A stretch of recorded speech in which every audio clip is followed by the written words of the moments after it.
Bismillahirrahmanirrahim. Assalamualaikum warahmatullahi wabarakatuh. Innal hamdalillah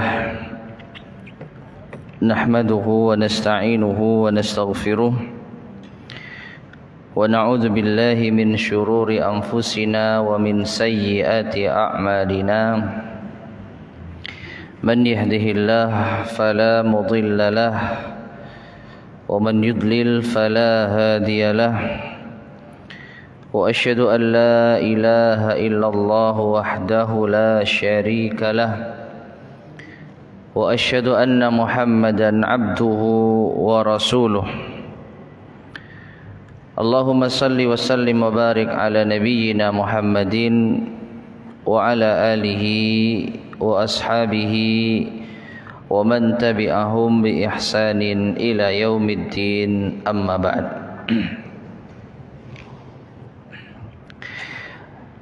Ma'asyiral muslimin, para jamaah sekalian rahimani wa rahimakumullah.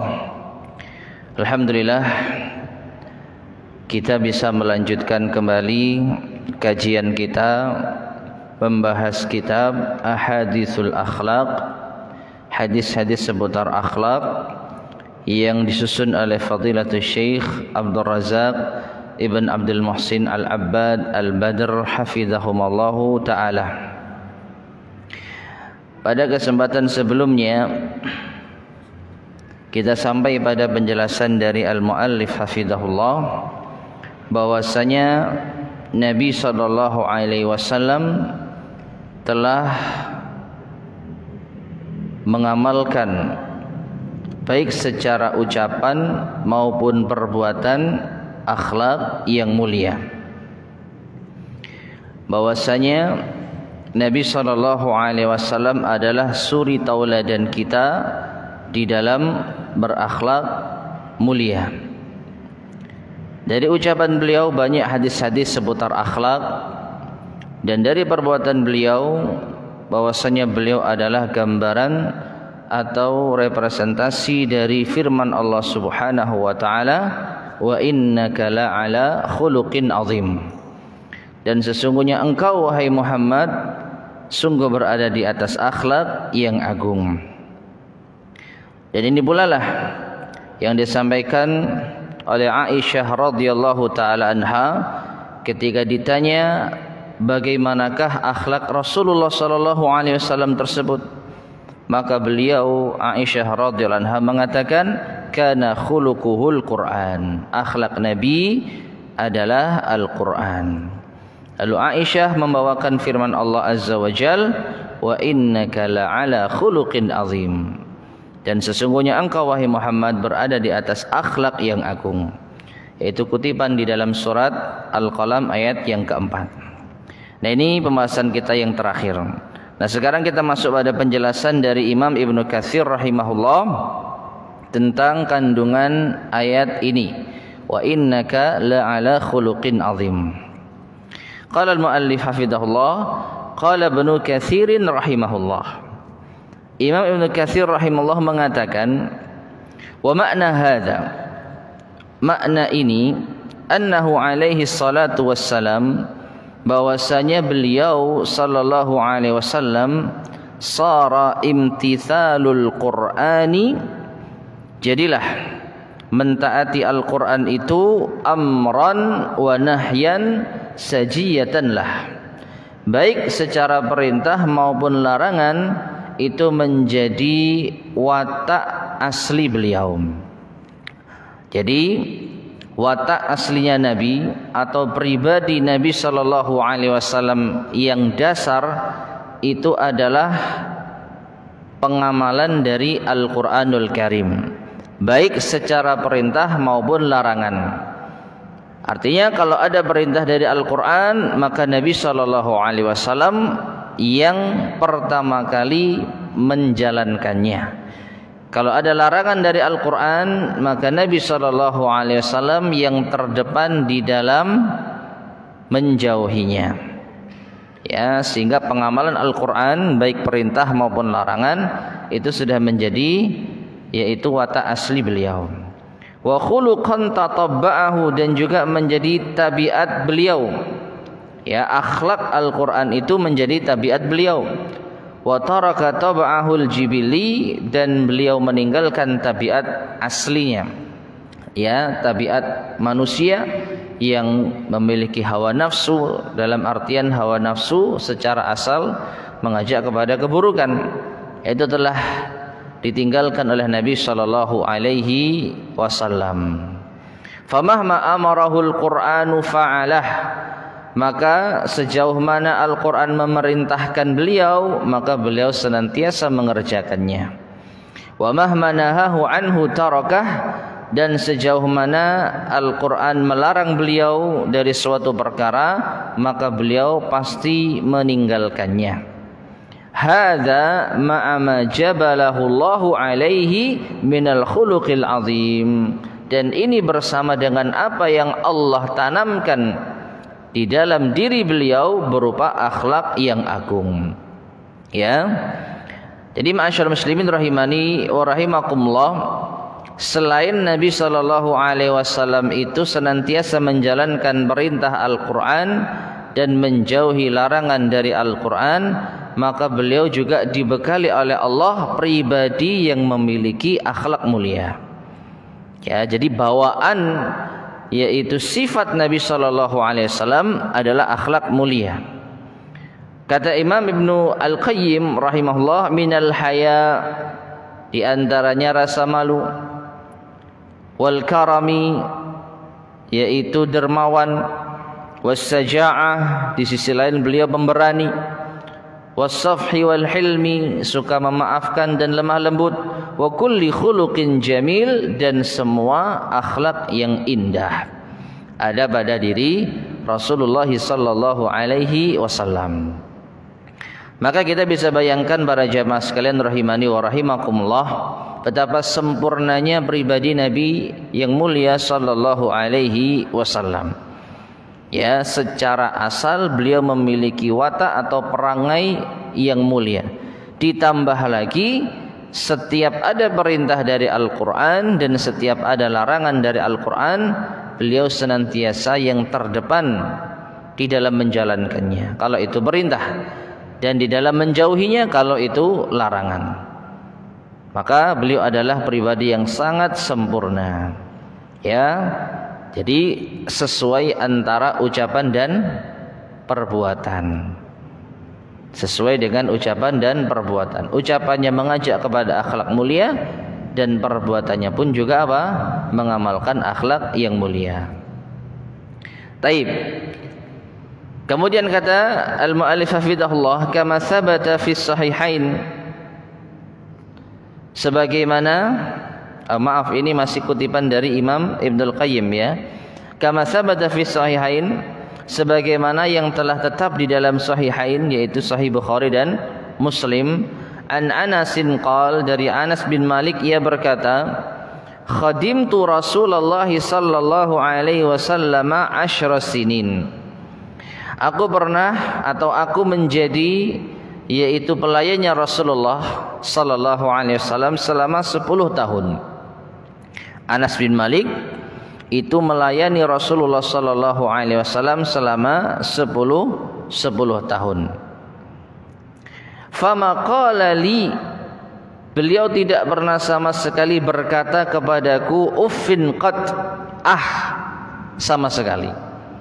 Itu menunjukkan apa? Kekecewaan, kan begitu.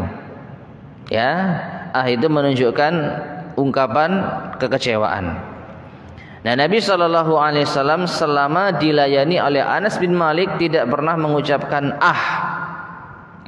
wala qala li syai'in fa'altuhu lima fa'altah, dan beliau juga tidak pernah mengatakan terhadap sesuatu yang aku lakukan, mengapa kau lakukan itu?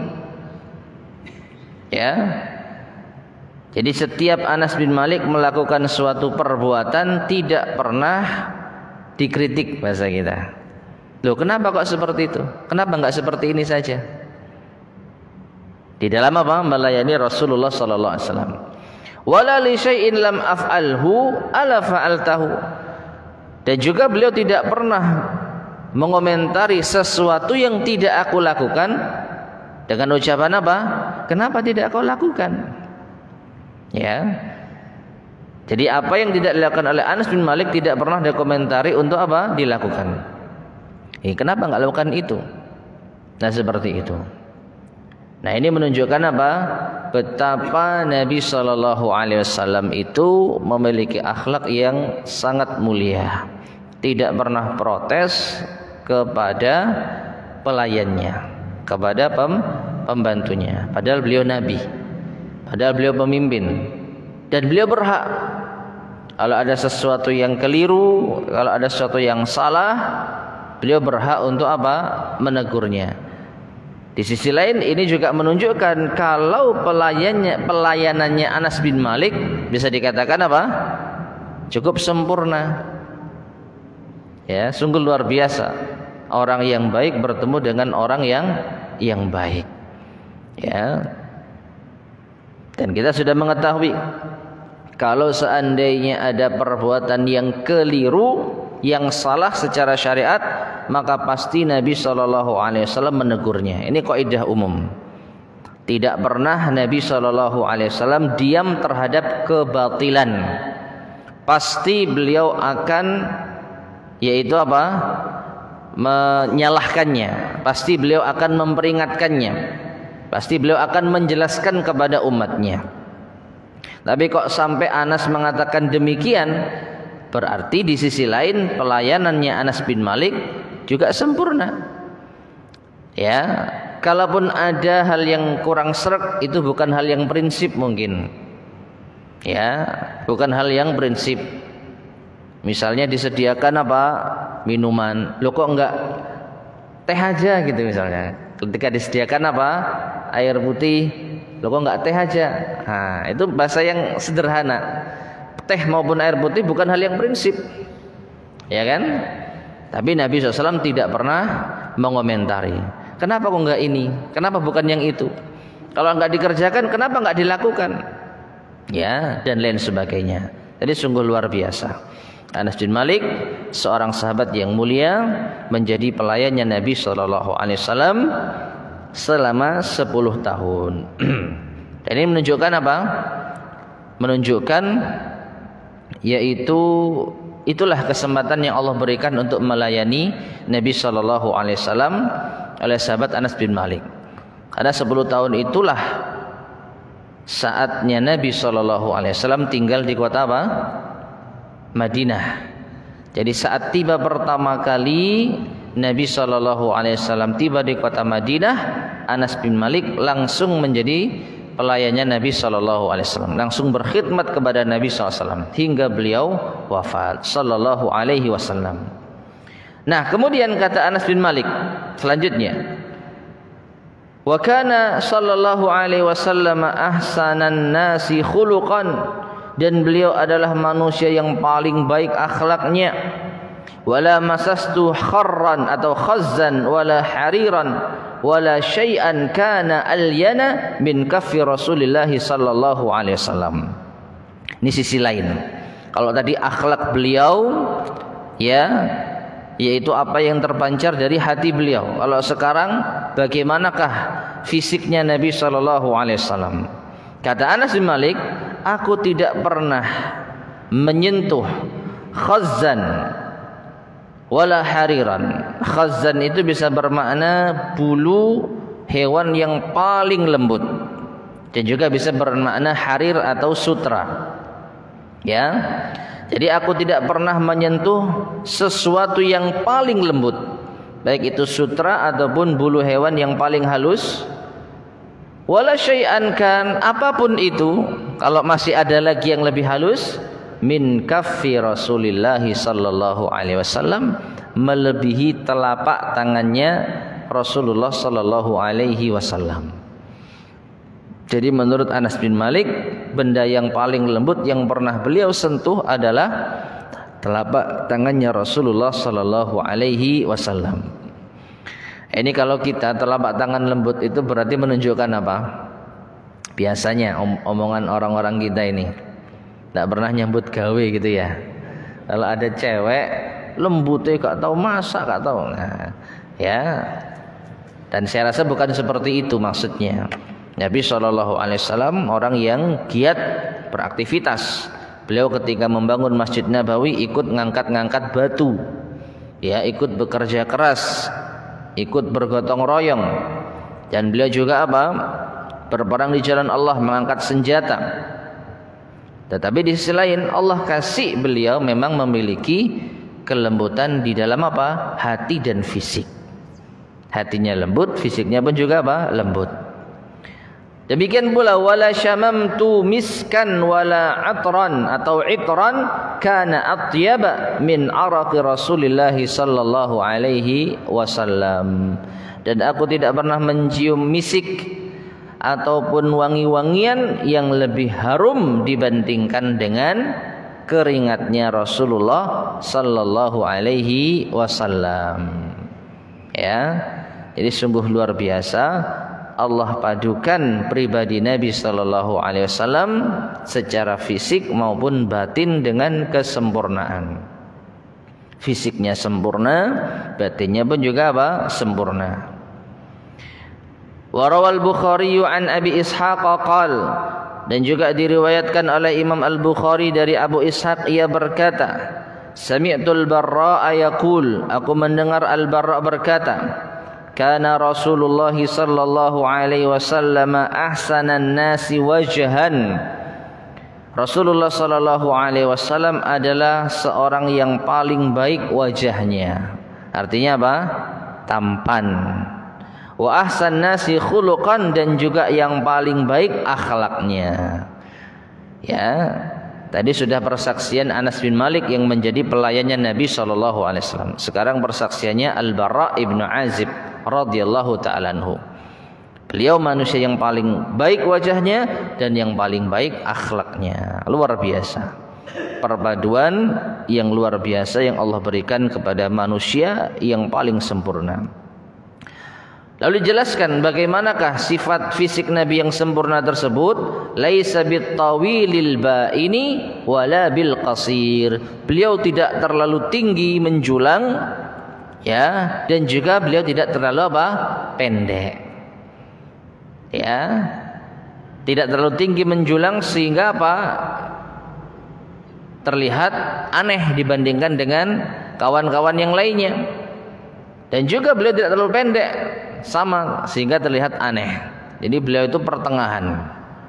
Ya, seakan-akan menjadi penyeimbang. Kalau ada orang-orang berkumpul dengan keberadaan Rasulullah SAW, seakan-akan apa? Menjadi penyeimbang. Ya, nah seperti itu. Wal ahaditsu fi hadza katsiratun, kata Ibnu Qayyim selanjutnya, dan hadis-hadis tentang masalah ini, yaitu tentang pribadi Nabi SAW, banyak. Wali Abi Isa At-Tirmizi fi hadza kitab Asy-Syama'il, dan Abu Isa At-Tirmizi yaitu Imam At-Tirmizi memiliki kitab Asy-Syama'il tentang masalah ini, yaitu Asy-Syama'il Al-Muhammadiyah. Ya, kitab yang disusun oleh Imam At-Tirmizi khusus membahas secara lengkap pribadi Nabi yang mulia sallallahu alaihi wasallam. Mulai dari bentuk fisik, ya, mencakup apa? Tingginya beliau, wajahnya beliau, rambutnya beliau, sampai apa? Masalah-masalah yang di lain itu, sendalnya beliau, apalagi ya, jubahnya atau ridanya beliau yang beliau kenakan itu seperti apa, dan juga sifat tidurnya beliau, bagaimana makannya beliau, bagaimana bacaannya beliau, semua yang terkait dengan pribadi Nabi sallallahu alaihi wasallam dijelaskan di sana.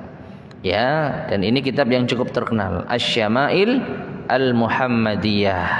Ya, kesempurnaan pribadi Nabi yang mulia sallallahu alaihi wasallam, yang disusun oleh Imam At-Tirmizi rahimahullahu taala. Nah, silakan kalau mau mengulas atau melihat bagaimana riwayat-riwayat tentang ciri-ciri sifat Nabi sallallahu alaihi wasallam, bisa merujuk pada kitab yang disebutkan tadi.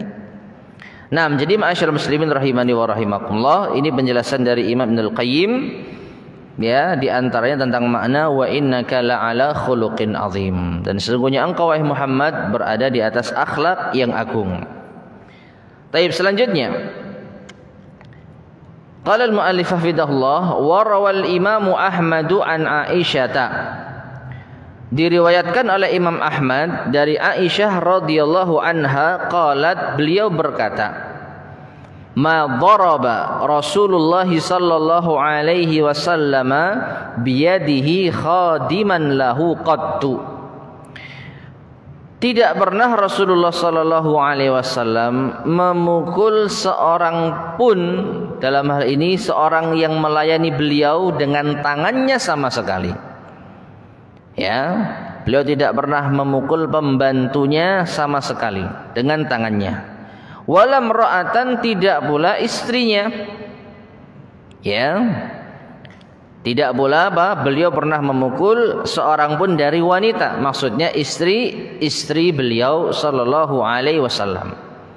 Wala daraba biyadihi syai'an qad, bahkan tidak pernah beliau memukul sesuatu pun dengan tangannya, entah itu hewan, ya, ataupun orang yang lainnya, temannya dan lain sebagainya. Illa an yujahida fi sabilillah, kecuali tatkala beliau berjihad fi sabilillah. Kalau perang, ya, beliau angkat senjata untuk menaklukkan musuh. Ya, tapi kalau selain itu beliau tidak pernah memukul siapapun dan apapun. Siapapun mencakup siapa? Manusia. Ya, orang yang terdekat dengan beliau dan orang yang berhak untuk beliau hukum kalau salah, pembantu misalnya. Tapi Nabi nggak pernah. Demikian pula istri, Nabi juga nggak pernah. Ya, nah seperti itu. Ini menunjukkan apa? Betapa beliau sangat menjaga tangan beliau dari memukul apapun dan siapapun.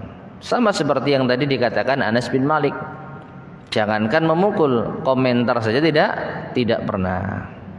6. Wala khuyra, kata Aisyah lanjutnya, dan tidaklah pernah beliau diberi pilihan baina syai'aini qat, antara dua masalah atau dua pilihan sama sekali, illa kana ahabbahuma ilaihi wa aisarahuma, melainkan beliau memilih yang paling disukai dan yang paling mudah.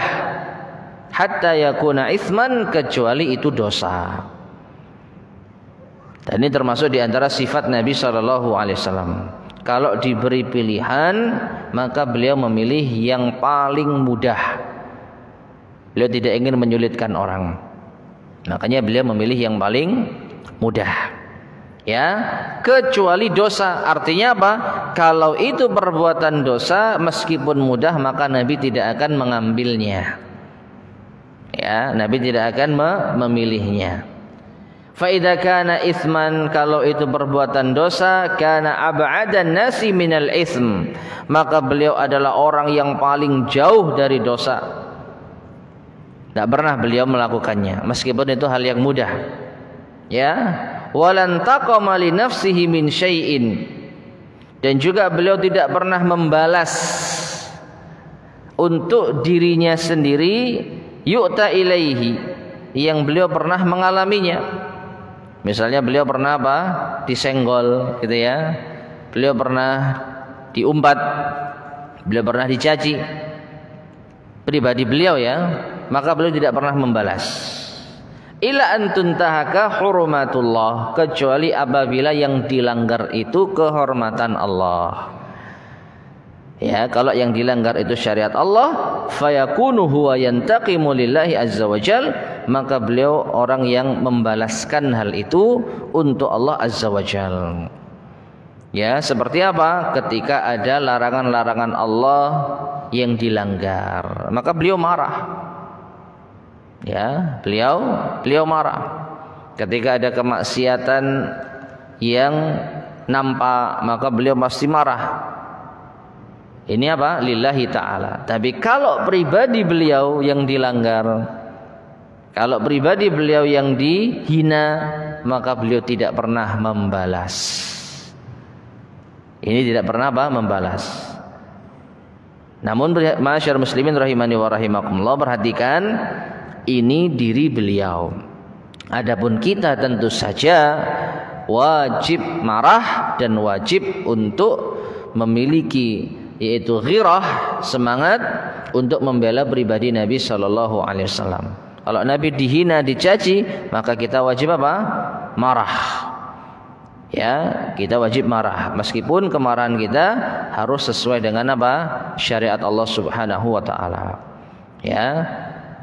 Kemarahan kita harus sesuai dengan aturan Allah Subhanahu wa taala. Minimal kita melakukan reaksi dengan tulisan atau yang semisalnya. Nah, seperti itu. Tapi kalau diri Nabi sendiri sallallahu alaihi wasallam, maka beliau enggak marah.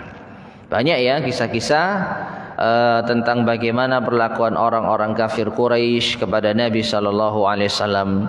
Bagaimana kisah beliau dakwah di kota Taif yang tidak ada seorang pun yang menerima sama sekali. Beliau beberapa hari tinggal di sana, memasuki setiap pemukiman yang ada, mendatangi pimpinannya, tidak ada seorang pun yang menerima dakwah beliau sama sekali. Hingga akhirnya beliau diusir dengan cara yaitu diarak gitu ya. Jadi beliau diumpat, dicela oleh beberapa orang sampai dilempari batu hingga berdarahlah kaki beliau SAW sampai keluar kota Taif. Barulah orang-orang itu kembali ke dalam kota. Nah, seperti itu kisah yang ma'ruf ya, yang mana malaikat datang kepada beliau lalu menawarkan agar mereka ditimpakan gunung.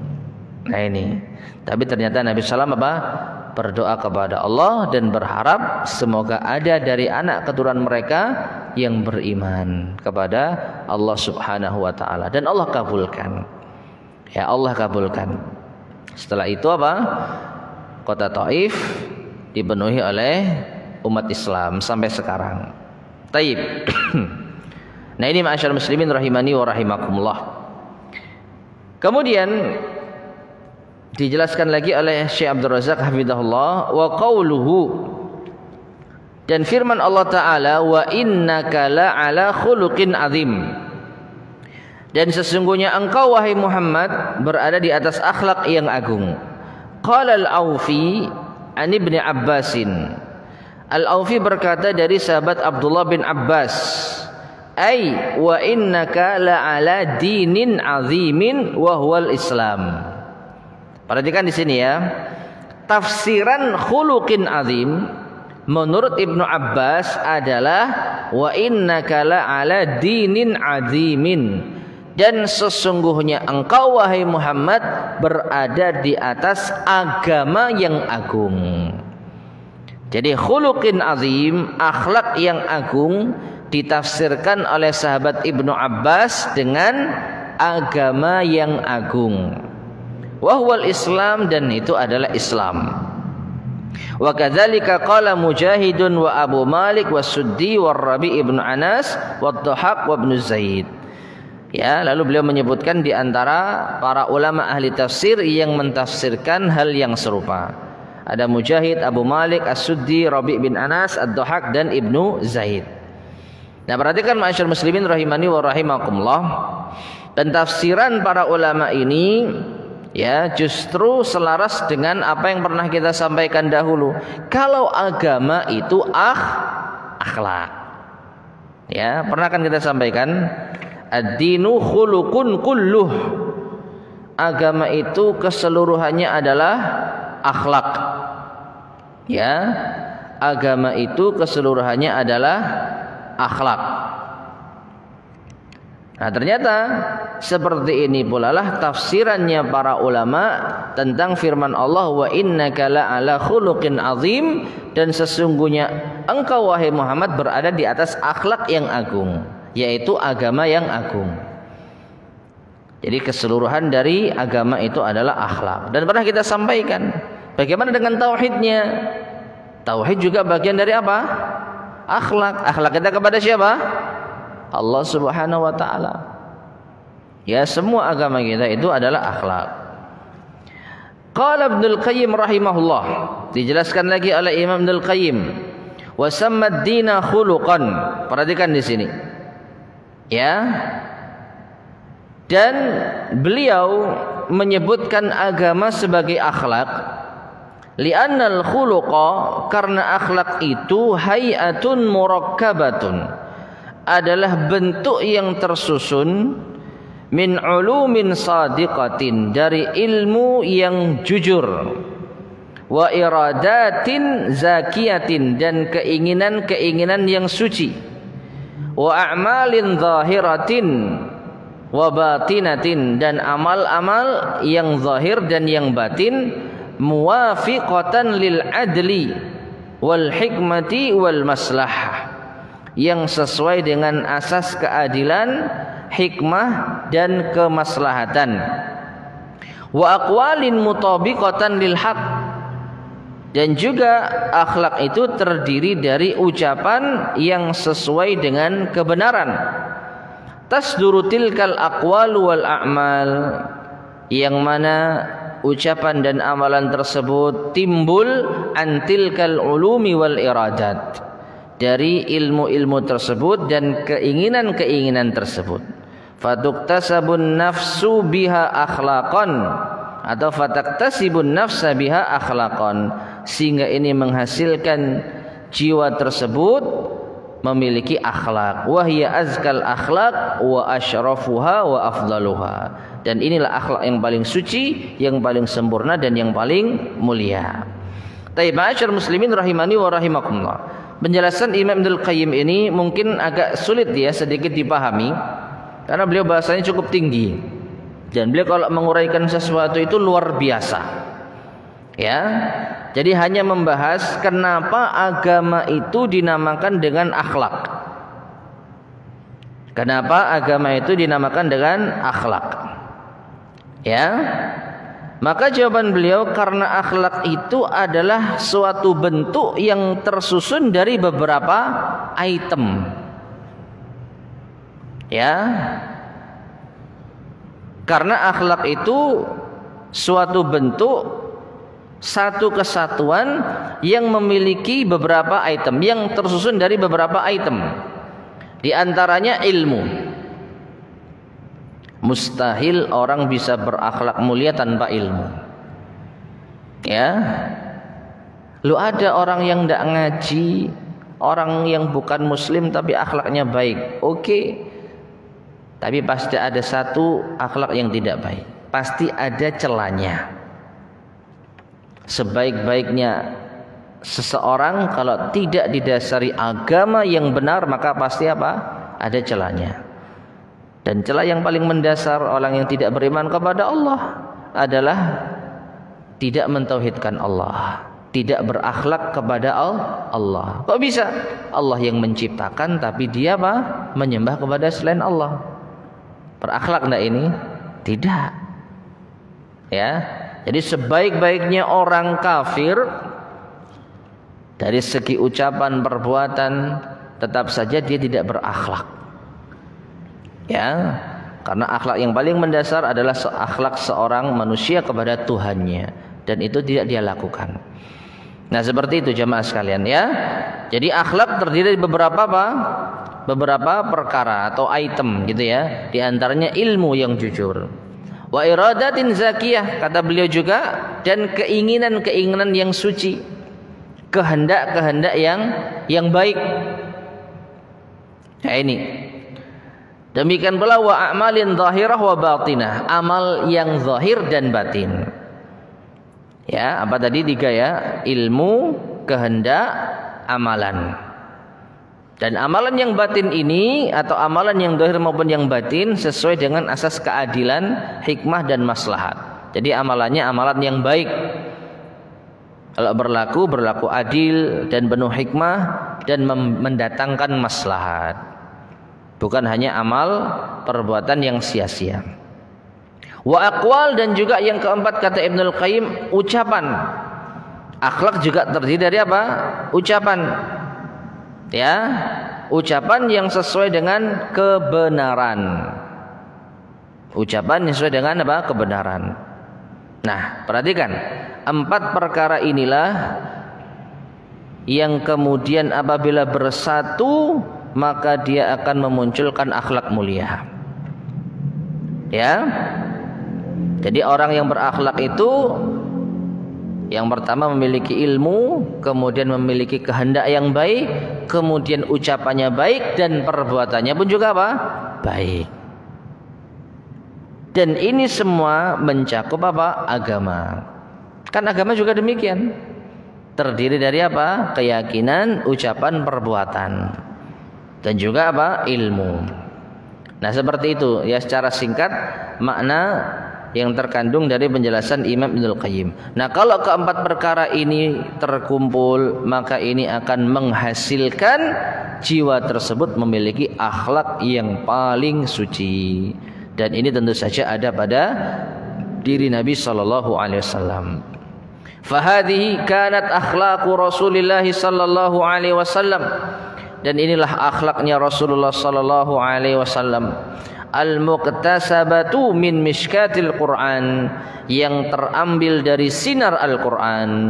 Fakana kalamuhu mutabiqan lil Qur'ani, maka ucapan beliau sesuai dengan Al-Qur'an. Tafsilan lahu wa tabyinan, baik memerincinya atau menjelaskannya. Ya, sunnah Nabi sallallahu alaihi wasallam sebagai penjelas dan perinci dari Al-Qur'an. Wa ulumuhu, dan ilmu beliau ulumul Qur'an, ilmu Al-Qur'an. Jadi ilmu yang beliau miliki adalah ilmu Al-Qur'an.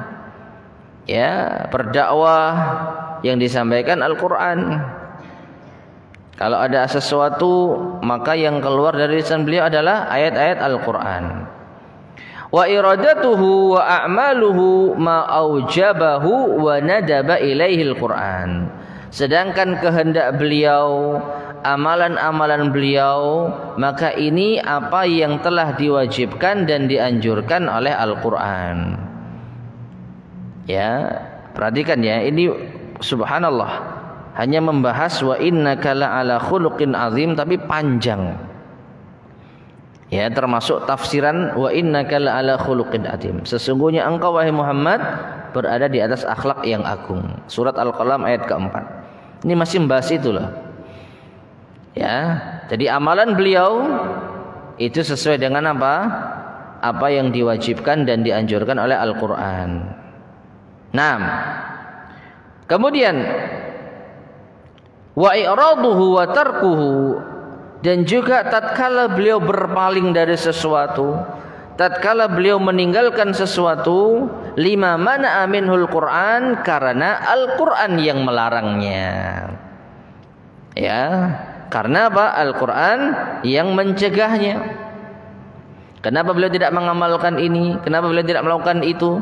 Karena apa? Dilarang oleh Al-Quranul Karim. Nah, seperti itu. Wa raghbatuhu fima raghiba fih, dan kesenangan beliau sebagaimana apa yang menjadi kesenangan di dalam Al-Qur'an. Wa zuhduhu fima zahada fih, dan zuhudnya beliau sebagaimana zuhud yang ada di dalam Al-Qur'an. Wa karahatuhu lima karihah, dan kebencian beliau sebagaimana kebencian yang ada di dalam Al-Qur'an. Al-Quran membenci ini, maka beliau meninggalkannya. Ya, Al-Quran mengajak untuk zuhud terhadap dunia, maka beliau juga melakukannya. Al-Quran menyenangi suatu perkara, maka beliau pun juga senang terhadap perkara tersebut. Nah, seperti itu. Wa mahabbatuhu lima ahabbahu, dan kecintaan beliau sebagaimana kecintaan di dalam Al-Quran. Wa sa'yuhu fi tanfidhi awamirihi wa tablighihi, dan juga apa? Usaha beliau di dalam menjalankan perintah-perintah Al-Quran dan menyampaikan kandungan Al-Quran. Wal jihadu fi iqamatihi, dan juga berjihad untuk menegakkan Al-Quran. Fatarjamat, maka dari itulah Ummul Mukminin Aisyah radhiyallahu anha menterjemahkan, Ya, terjemah itu bisa bermakna menjadikan biografi beliau, gitu ya. Likamali ma'rifatiha bil Quran wa bir Rasul, dengan kesempurnaan pengetahuan beliau terhadap Al-Quran dan dengan pengetahuan Aisyah terhadap Rasulullah SAW, wa husni ta'biriha, dan betapa baiknya Aisyah di dalam mengungkapkannya, an hadza kullihi, atas ini semua, biqauliha, dengan ucapan Aisyah, kana khuluquhul Quran, akhlak beliau adalah Al-Quran. Ya, jadi kesimpulannya Imam Ibnul Qayyim ini menjelaskan kepada kita kenapa Aisyah itu sampai mengatakan akhlak Nabi itu Al-Quran. Kan beliau tadi ditanya, atau hadis yang kemarin ya, hadis yang kemarin Aisyah ditanya, bagaimanakah akhlaknya Rasulullah SAW? Kalau kita yang ditanya, gimana jawabnya? Oh, beliau itu jujur, beliau itu baik hati, beliau nggak suka marah, beliau amanah, beliau lembut, beliau pemaaf, ya, panjang. Karena semua akhlak sempurna ada pada Nabi SAW. Maka Aisyah dengan mudah menggantakan akhlak Nabi, ya Quran. Ya, semua yang ada dalam Al-Quran itulah gambaran dari akhlak Nabi SAW. Dan akhlak tadi juga ditafsirkan dengan apa? Agama. Ya, cara beragamanya Nabi, akhlaknya Nabi, ya Al-Quran. Ya, kamu mau cari apa dalam Al-Quran, ya seperti itulah ada pada diri Rasulullah SAW. Nah, ini betapa cerdasnya Aisyah. Makanya di antara istri-istri Nabi SAW, Aisyah itu terkenal yang paling cerdas. Ya, kita nggak terbayang ya akhlaknya Nabi seperti apa. Akhlaknya Nabi, ya kita paling kan nyebutkan tadi, seperti Anas menyebutkan, ya, Nabi nggak pernah marah, nggak pernah protes, ya, tidak pernah memukul dan lain sebagainya. Aisyah cukup menjawab dengan beberapa kata, kana khuluquhu Al-Quran, akhlak Nabi adalah Al-Quran. Nah, dari sini Imam Ibnul Qayyim menjelaskan secara susah tadi ya menjelaskan secara susah. Apa tadi? Akhlak terdiri dari beberapa item, ada ilmu, ada iradah, keinginan, ada amal, ada ucapan, ada perbuatan. Ya, itulah agama kita. Semua bagian dari agama, semua bagian dari akhlak. Dan ini benar jamaah sekalian rahimani wa rahimakumullah. Nabi SAW berakhlak demikian ya karena memang beliau berilmu tentang Al-Quran dan ilmunya diamalkan, ilmunya diserap menjadikan apa? Kehendak. Ya, jadi kehendak beliau tidak akan pernah melenceng dari Al-Quran. Beda dengan kita. Kita pasti ada kehendak buruk, cuman ketika diingatkan oleh Al-Quranul Karim, nah disinilah kita bisa memilih, ambil peringatan atau enggak. Karena apa? Li'anna nafsa ammaratun bisu. Karena jiwa itu secara asal mengajak kepada keburukan. Kita ingin ini, ada rambu-rambunya, enggak boleh ya. Gimana ini ya? Bergejolak hati. Sampai akhirnya apa? Kadangkala Allah kasih hidayah, kita tinggalkan lillah. Kadangkala setan yang kuat nembus pertahanan kita, kita ikuti. Nah, itu kalau jiwa kita. Tapi kalau Nabi SAW dari asal nggak ada keinginan buruk. Dari asal nggak ada keinginan buruk. Beda dengan kita. Kita menjadi baik karena dapat hidayah. Memang Nabi SAW juga dapat hidayah, tapi hidayah beliau itu subhanallah dari asal sudah dapat hidayah. Jadi nggak ada terlintas untuk dusta, nggak ada terlintas untuk khianat, nggak ada terlintas untuk mencuri. Coba kita, ya, ada sendal bagus, lumayan rek. Astagfirullah, Kak Sidawis. Artinya kita sempat ada keinginan berbuat buruk, jiwa kita sempat membisikkan keburukan. Cuman alhamdulillah Allah masih kasih kita hidayah, ilmu yang kita dapatkan bermanfaat, menjadi peringatan, kita tinggalkan lillahi ta'ala. Itu apa? Siapa? Kita. Tapi kalau Nabi SAW tidak terbesit sedikit pun beliau melakukan keburukan. Nah, ini yang dijelaskan oleh Ibnu Qayyim, wa iradatin zakiyah, wa iradatin zakiyah. Ya, beliau punya apa? Kehendak yang suci, keinginan yang suci. Ditambah lagi amalan, perbuatan sempurna ada pada diri Nabi SAW. Dan ini secara singkat dikatakan oleh Aisyah dengan ucapan beliau, kana khuluquhul Quran, akhlak Nabi adalah Al-Quran. Azan, fadal.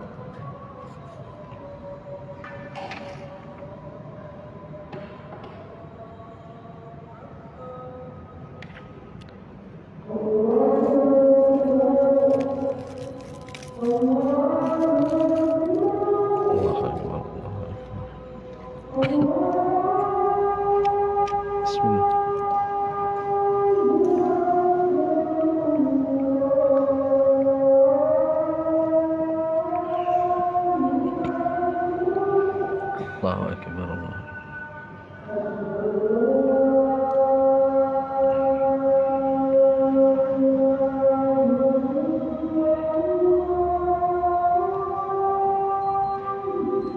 La ilaha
Bismillahirrahmanirrahim. Ma'asyiral muslimin rahimani wa rahimakumullah. Kita lanjutkan sedikit lagi. Wa an Abi Umamah, hadis yang baru.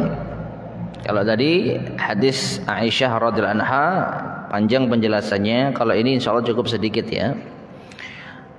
Wa an Abi Umamah radhiyallahu anhu qala, dan dari Abu Umamah radhiyallahu anhu ia berkata, qala Rasulullah sallallahu alaihi wasallam, Rasulullah sallallahu alaihi wasallam bersabda, ana za'imun bi baitin fi rabadil jannah liman tarakal mira'a wa in kana muhiqqan. Aku menjamin sebuah rumah di bawah surga, maksudnya di bagian bawahnya surga, bagi orang yang meninggalkan perdebatan meskipun dia benar. Ya. Jadi Rasulullah sallallahu alaihi wasallam menjamin sebuah rumah di mana? Di bagian surga yang bawah. Di bagian surga yang bawah. Bagi orang yang meninggalkan perdebatan meskipun dia benar. Ini menunjukkan perdebatan itu seharusnya ditinggalkan. Agama bukan untuk didebatkan. Sampaikan, diterima alhamdulillah, enggak diterima tinggalkan. Ya, meskipun ada kalanya debat. Ud'u ila sabili rabbika bil hikmati wal mau'izatil hasanah wajadilhum billati hiya ahsan. Serulah ke jalan Tuhanmu dengan hikmah dan mau'izah hasanah. Wajadilhum, namun terkadang debatlah mereka billati hiya ahsan, dengan cara yang baik. Tapi ini tidak dijadikan sebagai kebiasaan. Ya, dan para ulama kita menjelaskan mendebat orang-orang yang menyimpang itu tidak selamanya dilakukan. Ada orangnya khusus, ulama khusus, dan juga dalam momen tertentu. Tidak semua masalah didebatkan. Makanya Nabi mengatakan, siapa yang meninggalkan perdebatan meskipun benar, maka apa? Dia akan dijamin rumah di bagian bawah surga. Wa bi baitin fi wasatil jannah liman tarakal kadhiba wa in kana mazihan. Dan Nabi juga menjamin sebuah rumah di pertengahan surga bagi siapa yang meninggalkan dusta meskipun bercanda. Ya, siapa yang meninggalkan dusta meskipun bercanda, enggak boleh ya dusta meskipun itu bercanda. Wa bi baitin fi a'lal jannah, dan Nabi menjamin sebuah rumah di surga yang tertinggi liman hasuna khuluquh atau liman hassana khuluqah, bagi siapa yang memperbagus akhlaknya. Rawahu Abu Dawud. Hadis ini diriwayatkan oleh Imam Abu Dawud. Taib ma'asyar muslimin rahimani wa rahimakumullah. Perhatikan ya, intisari pada hadis ini ada bagian yang ketiga. Nabi menjamin sebuah rumah di surga yang tertinggi. Bagi siapa? Bagi orang yang memperbagus akhlaknya. Ini intisari dalam hadis ini. Namun mari kita perhatikan penjelasan dari al-mu'allif hafizahullah. Fihi bayanu fadilati husnil khuluq. Di dalam hadis ini terdapat keutamaan akhlak yang mulia. Wa annahu yusilu sahibahu ila darajatil aliyati fil jannah. Dan akhlak yang mulia inilah yang akan mengantarkan pelakunya menuju derajat tertinggi, tingkatan tertinggi di surga. Ada surga yang bawah, tengah, dan atas. Dan yang paling atas diberikan kepada orang yang baik akhlaknya. Fa inna Nabiyya sallallahu alaihi wasallam dzakara thalathata asnafin minan nas. Karena sesungguhnya Nabi sallallahu alaihi wasallam menyebutkan 3 golongan manusia. Faminhum man yakunu fi rabadin fil jannah. Di antara mereka ada yang berada di surga yang paling bawah. Wa huwa adnaha, dan ini yang terbawah. Wa minhum man yakunu fi wasatiha, dan di antara mereka ada yang di tengah-tengah, tingkatan yang tengah. Wa minhum man yakunu fi a'laha, dan di antara mereka ada yang berada pada tingkatan tertinggi di surga. Fal jannatu darajat, maka hadis ini juga menunjukkan bahwa surga itu bertingkat-tingkat. Sebagaimana firman Allah Ta'ala, walikullin darajatum mimma amilu, dalam surat Al-An'am ayat 132. Walikullin darajatum mimma amilu, dan masing-masing itu ada tingkatan-tingkatannya tersendiri. Di mana? Di surga. Mimma amilu, berdasarkan apa yang telah mereka amalkan. Jadi nggak sama tingkatan manusia di surga. Ada yang surga tertinggi, ada yang sedang, tengah-tengah, ada yang paling bawah. Nah seperti itu, tergantung amalan. Waqad bayyana an-nabiy sallallahu alaihi wasallam fi hadzal hadis. Dan Nabi sallallahu alaihi wasallam menjelaskan di dalam hadis ini, anna man yuhassina khuluquhu, barang siapa yang memperbagus akhlaknya, yakunu lahu baitun fi a'lal jannah, akan mendapatkan sebuah rumah di surga yang tertinggi. Wa qauluhu, dan sabda beliau sallallahu alaihi wasallam, ana za'imun ay dhaminun wa kafilun, aku akan menjamin, aku akan menanggung. Ya, nah seperti itu. Qala Ibnul Qayyim rahimahullah. Kita ketemu ucapannya Ibnul Qayyim, tapi ini singkat insyaallah dan insyaallah mudah. Ya, Al-Imam Ibnul Qayyim rahimahullah menjelaskan, faja'alal baital alawiyya. Perhatikan. Hujan. Iya, Masya Allah. Doa ya. Allahumma sayyiban nafi'an. Faja'alal baital alawiyya, maka Nabi SAW di dalam hadis tersebut menjadikan rumah tertinggi jazaan sebagai balasan li'a'lal maqamatis thalathah, ya, bagi tingkatan kebaikan yang tertinggi dari tingkatan tadi. Ada 3 tingkatan kebaikan: meninggalkan debat, meninggalkan dusta, dan apa? Akhlak mulia. Ya, maka Nabi menjadikan balasan tertinggi untuk amalan yang tertinggi. Ya, wahya husnul khuluq, dan itu adalah akhlak yang mulia. Wal awsata, dan Nabi menjadikan yang pertengahan li awsatiha, dengan amalan yang pertengahan. Wa huwa tarkul kadzib, yaitu meninggalkan dusta. Wal adna li adnaha, dan Nabi jadikan balasan yang paling rendah untuk amalan yang paling rendah pula. Wa huwa tarkul mumarati wa in kana ma'ahu haq, yaitu meninggalkan perdebatan meskipun dia benar. Dan yang terakhir kata Ibnul Qayyim, wala raiba, dan tidak diragukan lagi, anna husnal khuluqi, bahwasanya akhlak yang baik, mustamilun ala hadza kullihi, mencakup, menyeluruh pada semua ini. Ya. Jadi perhatikan ma'asyiral muslimin rahimani wa rahimakumullah. Jadi Nabi SAW bersabda akan menjamin sebuah rumah di surga sesuai dengan tingkatan-tingkatannya ini dibagi menjadi 3. Yang paling tinggi adalah yang paling baik amalannya, yaitu apa? Akhlak yang mulia. Dan ini umum. Semua akhlak mulia ada pada seseorang, maka dia akan mendapatkan jaminan rumah tertinggi. Namun kalau ada seseorang yang hanya memiliki sebagian akhlak mulia, contohnya tidak berdusta meskipun bercanda.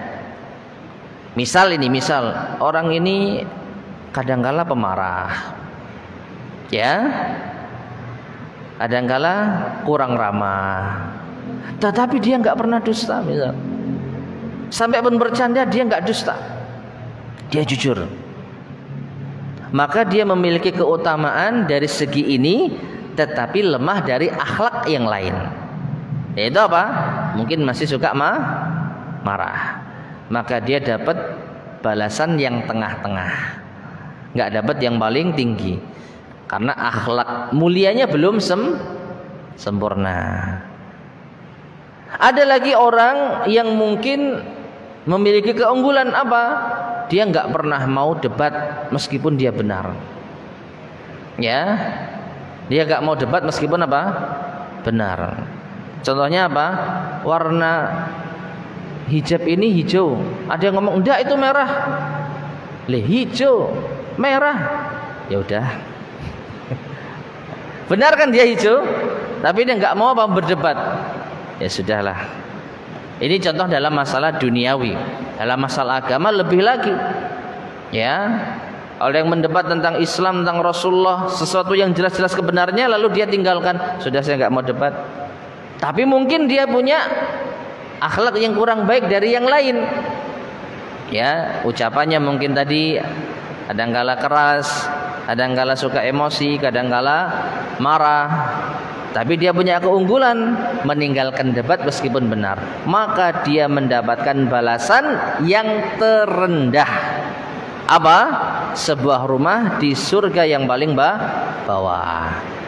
Nah, syahidnya ma'asyiral muslimin rahimani wa rahimakumullah, akhlak yang mulia secara keseluruhan, ya, baik ucapan, perbuatan, semuanya ini merupakan amalan yang terbaik sehingga menjadikan seseorang mendapatkan balasan yang terbaik pula, yaitu apa? Rumah tertinggi di surga. Wallahu taala alam bissawab. Baik, ma'asyar muslimin rahimani wa rahimakumullah. Ini yang mungkin bisa kita sampaikan pada kajian kita di malam hari ini. Semoga bermanfaat. Kurang lebihnya saya mohon maaf. Ada yang tanyakan? Nggih. Assalamualaikum warahmatullahi wabarakatuh.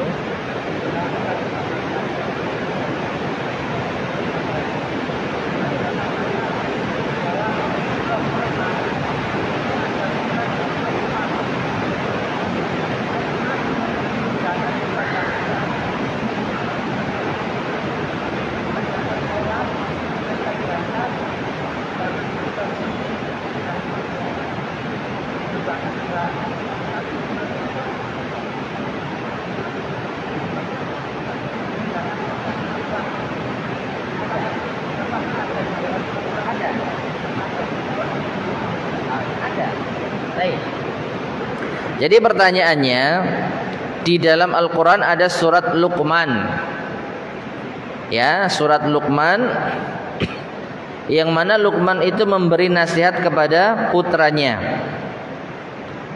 Ya, nasihat apa? Jangan berbuat syirik, tegakkan sholat. Lalu pertanyaannya, kenapa kok nggak ada pengajaran tentang akhlak begitu ya? Jawabannya ada. Ya, jawabannya ada. Mari kita lihat, yaitu surat Luqman tentang masalah ini. Luqman itu surat yang ke-31 di ayat yang ke-13. Ini awal mula Luqman memberi wejangan kepada putranya. Ya bunayya la tusyrik billah. Ini yang pertama, jangan berbuat syirik kepada Allah. Ya, kemudian apa? Ayat yang ke 17. Ya, ayat ke-17. Ya bunayya aqimis shalah. Wahai anakku, tegakkan salat. Wa'mur bil ma'rufi wanha 'anil munkar wasbir 'ala ma asabak. Tegakkanlah atau kerjakanlah yang baik, ya, perintahkan kepada yang baik dan laranglah dari yang mungkar. Wasbir 'ala ma asabak, dan bersabarlah atas apa yang menimpamu. Ini bagian dari akhlak. Sabar, nak. Ya. Jadi tauhidnya sudah, salatnya sudah, amar ma'ruf nahi munkar sudah. Lalu Luqman menasihati anaknya untuk apa? Bersabar. Sabar termasuk akhlak. Ditambah lagi ayat yang ke-18, waqsid fi masyik. Ini lebih akhlak lagi. Ya, dan sederhanalah kamu dalam berjalan. Waghdud min sautik, dan lirihkanlah suaramu. Lemah lembut. Ya.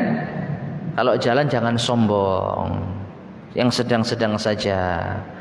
Jangan bersifat angkuh. Ini akhlak. Lirihkan suaramu, jangan keras-keras, apalagi sama orang tua. Inna angkaral aswati la sautul hamir. Sesungguhnya seburuk-buruk suara adalah suara keledai.